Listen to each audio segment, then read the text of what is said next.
I have done, a lot of my companies have been in MarTech. In Yep. fact, I had one of the first companies that was in the MarTech field called Rubrik. Rubrik was the pioneer of what we call enterprise marketing automation. It was in the first wave, even before people like HubSpot, etc., came around. I remember when I was raising money for Rubrik, a lot of that's 20 years ago, by the way. A lot of the Wow. VCs on Sandhill said, marketing automation, isn't that an oxymoron? Like, that's how new it was.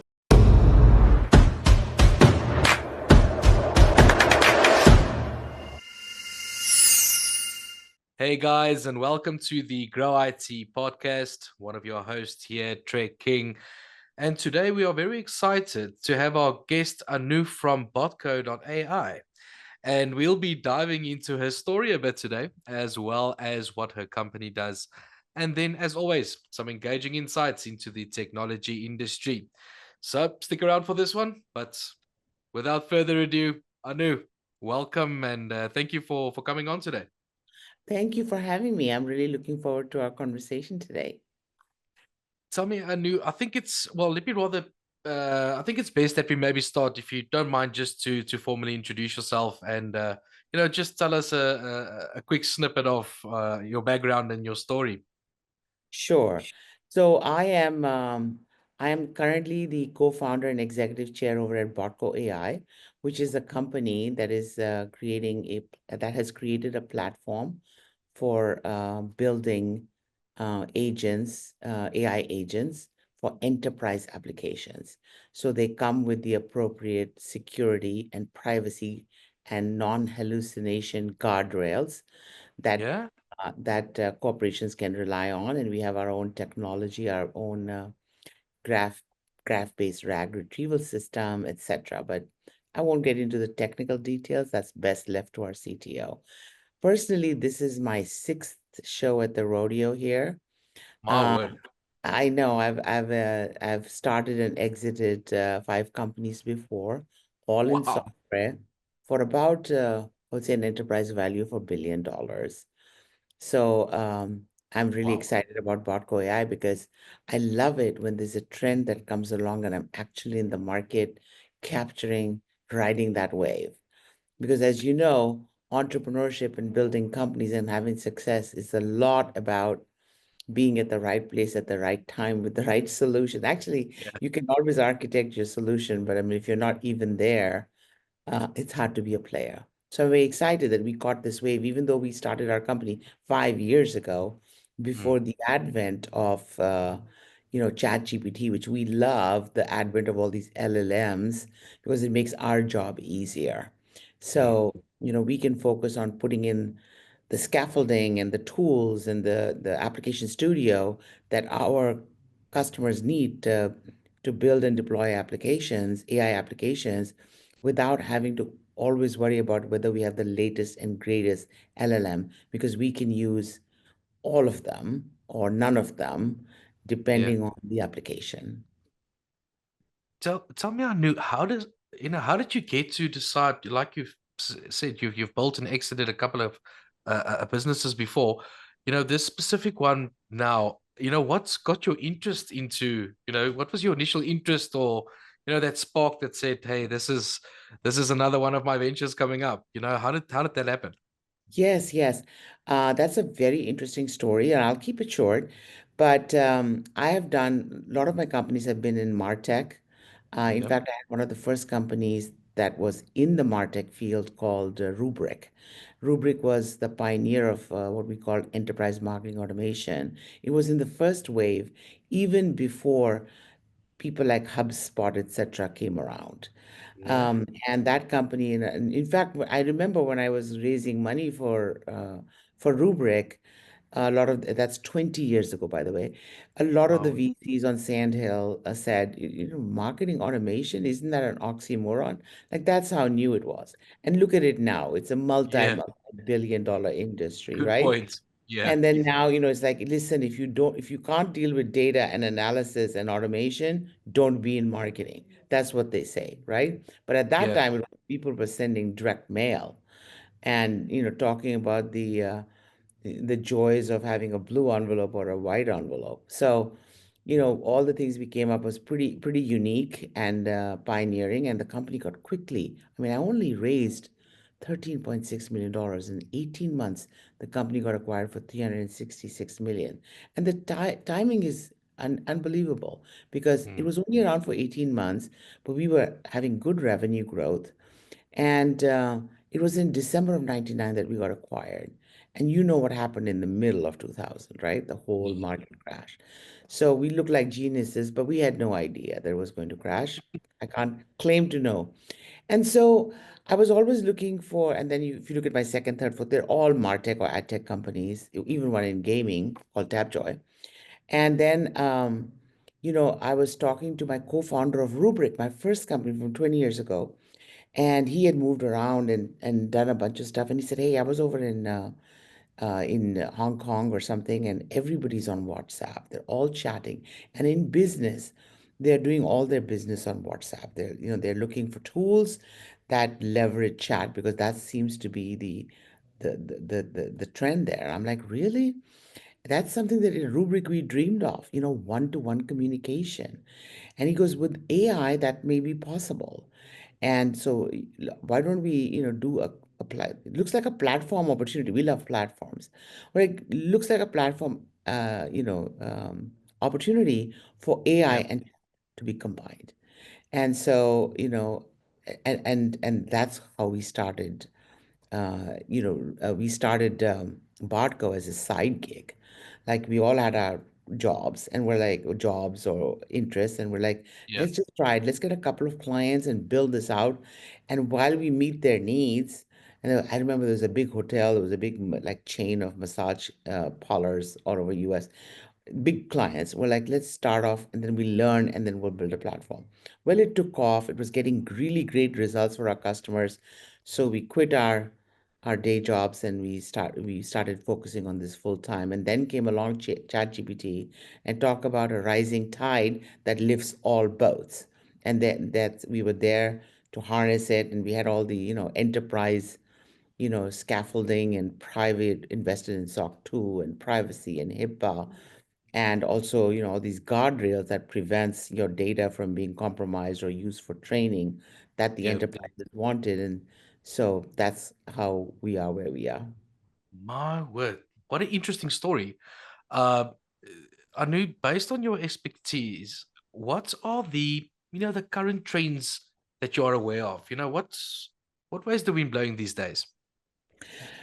Yes, so we've heard a lot of talk about autonomous agents. We've talked, people are talking about co-pilots giving way to autopilot. So first of all, we see AI becoming really pervasive, right? And we know businesses run on processes and workflows. And the idea of having agents versus a co-pilot, which are autonomous, which is they're literally acting like a human being, and they're able to make decisions and perform workflows and complete a task, mission critical task, is really, really big right now for enterprises, which is the area that we play in. And you can see Mhm. some companies picking up big funding in this area, and and the adoption is pretty rapid because once you have a mission critical workflow that you have improved or made autonomous and made reliable, then it's very sticky. So Mhm. I think I see that a lot. And so we're very much focused on this agentic kind of transformation that's happening, at least in the field of AI. The Yeah, next yeah, thing I see, the next big advancement that I see is the much more use of visual and so multimodal AI, right?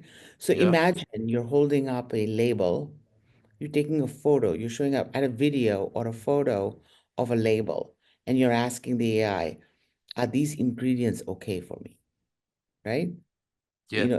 Is any of these going to cause an allergy to my situation or Mm. whatever you want to ask? So visual inputs, that's really big as well. I Very apologize. interesting. The uh, uh, you've actually already mentioned a couple of value points on what your company does. That's obviously that's stood out for me. What would you say, from your perspective, what would be the most significant value what your business currently, brings to the table to other businesses. Well, I think what we bring is the ease of being able to build an application and deploy it and measure the ROI without having to do any heavy lifting, and being Okay. assured that your data is and you're following privacy, like HIPAA, for example, our healthcare clients, they absolutely need to show, even if they're not seeking the data, Yeah. if a consumer is giving information that falls under HIPAA, that it is stored and treated properly. So, and then privacy, we want to make sure there's a lot of class action suits that go on because you violated somebody's privacy, along with, you have to, adhere to CCPA, GDPR, and all this Yes. stuff. And, Yeah. need an assurance from a partner that we're doing that. We're treating, we're following their privacy rules and things like that. But ultimately, I think it's the ROI that our applications provide, and it's not a heavy lift for our clients. Our clients are not developers. Our clients are business people looking for a business result. Of course, IT gets involved in vetting you out and making sure that you really are secure and you really are following privacy guidelines and that you're not injecting something bad into any system and Yeah. not violating any IP. Like following But following really, protocol. yeah, but what the customers really care about is accuracy. Like Mm. I Mm. cannot afford to make up an answer. So it needs to follow, my data. So how quickly we can ingest your data, how quickly we can create an application, and then data changes in enterprises. It's not like my data is static. There's a new version coming out any every day or Mm. every Mm. month or every week. And there's new information. And so you need to retrain the AI chatbot, to have the latest data. And so all of that is automated. So you really have an application that's doing a mission critical task. It's integrating with everything that you have. Your training is easy and it's all done for you. Okay. Mm. We have a system that's no code, self-serve, but frankly, it doesn't take us very long to really do it all for you. And then all pretty much you're doing is looking at the results and making sure the ROI is in line with what you are paying for. Excellent. Is there maybe an example of, you know, let's say if we can call it a case study, without obviously naming the company, the Mhm. clients, but that you can just provide some insight on, how this product of yours, assisted a company. I think just for some of us who still didn't get it properly, if you don't mind, just to give us like an example. Sure, like we work a lot with say, mental health or behavioral health companies as well. Oh yeah. I picked that out of healthcare. And Mm. so there's a big need for helping people understand what they have and how they navigate care, Mm. including if it's covered by their insurance, right? So oftentimes there's an urgency. These calls are coming, or these inquiries are coming late at night, midnight, and the AI has to be able to understand whether this is an emergency or this is just somebody seeking information. So if it is an emergency, Got it. we guide them to a Yeah. live Yeah. agent who may be available, or to a hotline that can help them, right? If it is an emergency. But if it's not, we can help them, figure out what is it that you have and what is the path to treatment, and Course does of your action. insurance cover it? And that is very important, obviously, to the consumer seeking it, or to the patient, but it's also important to the healthcare provider, because they Mm. want to know that they are going to spend time with you because they can actually help you, and that the payment, insurance, all these matters are sorted out in advance, so they can get you straight into a counselor after having gone through a series of questions with you and giving you all the information that you want. And so it results in revenue for them, actually. Mm. And if it's, whether it's private or insurance paid, somebody coming in for, let's say, drug treatment or rehab or residential rehab center, a Yeah. single patient is about worth $250,000. And our software costs, could cost anywhere from $3,000 to $5,000 a month, hosted, completed, done. And so Yeah. imagine one successful, patient conversion pays for the software. Of course, our clients get many every month, every week. So Yes. so that's kind of how we help. There's a new pharma drug coming out, for example, right? The company wants to know, they have a target audience. They want to drive them, via, text or or on a website, whatever the choice is, or maybe both, multimodal, right? On the Yep. mobile device and on the website. And they want to be able to let people ask questions about the drug, and they want to tell them this is what it does, this is how you can order, here's a link code. Let's say it's an over-the-counter drug, right? Yep. They can, they can say now you can go to this doctor or this place to get a coupon for it and present it to your pharmacy. So all of those functions, and these are all, I'm giving you revenue generating stuff, right? But there's also a cost deflection aspect to it. Because instead of having human beings answer the same 80% questions that come through, you have an AI bot that's always awake, never takes a vacation, and is deflecting those call center or other human costs aside, Mm. and letting the person get the information. Anyway, so we can answer. At the same time, the complexity here is HIPAA compliance. You have to make sure the data is treated correctly.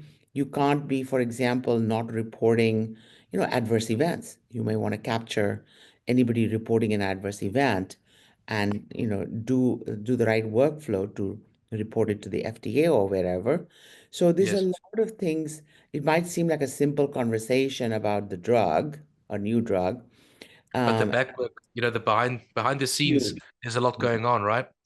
Behind the scenes, there's a lot going on. You can't give the wrong information. You can't Yeah. have a, Yeah. you cannot go off script for this. You Yeah. can't be joking about it.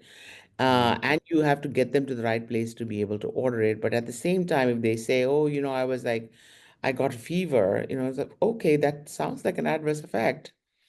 And it may be new, maybe something has never happened before because it's a new Mm. drug. Mm. You still have to capture it and have a rock solid workflow that takes you to be able to report it, record it, and have it available for 5 years Yeah. if anybody asks for it again. So these are all the complexities into an That that enterprise that application does. that we can handle. Yes. Yeah, that's such good value. I actually want to get your take on, you've been building companies, you've got quite a colorful background. In your opinion, what type of mindsets would you say, Anu, is needed to be a successful founder of a company? I mean, I think that you have to be very, you have to like to create things.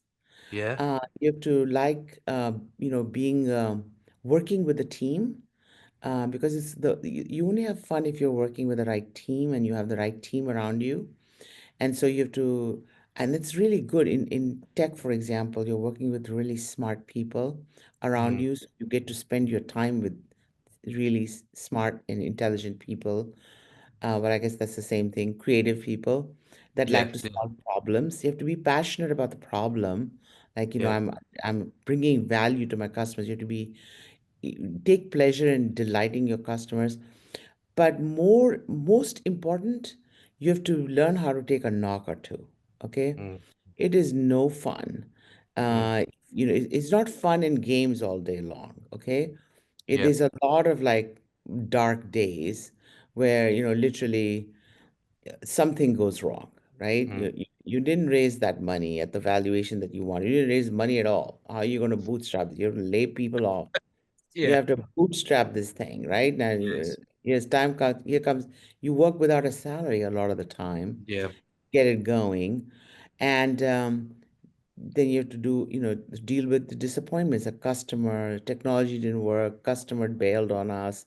Employees that you are very fond of, they leave for better opportunities, and so on and so forth. So it's a lot of ups and downs, and you have to be very, very persistent.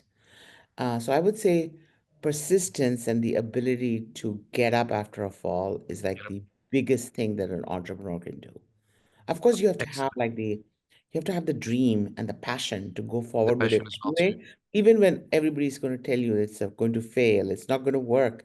No, if you believe in it, and you, even though it might look like an impossible dream, you have to try, and you have to be passionate enough about the problem to be Mm. able to try it. But then you have to be able to take all of those hard knocks and still keep getting back up. Get Okay, back up. getting back up. That is so, That's what that it. is so profound, Anu. Golden nuggets, as they say. Tell me, where can the listeners where can we get hold of you guys? Okay, so we have a website which is www.botco.ai. Anu Shukla, I'm on LinkedIn. Perfect. You can definitely link in with me. And on our website, actually, you can navigate to I want a meeting, or you can send up an email to info, and it comes, it's directed to the person you address it to.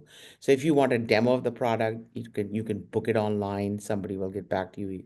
You'll actually have a slot, and they can get back Time to you. slot. If you just want Excellent. information, you can just order it from the website.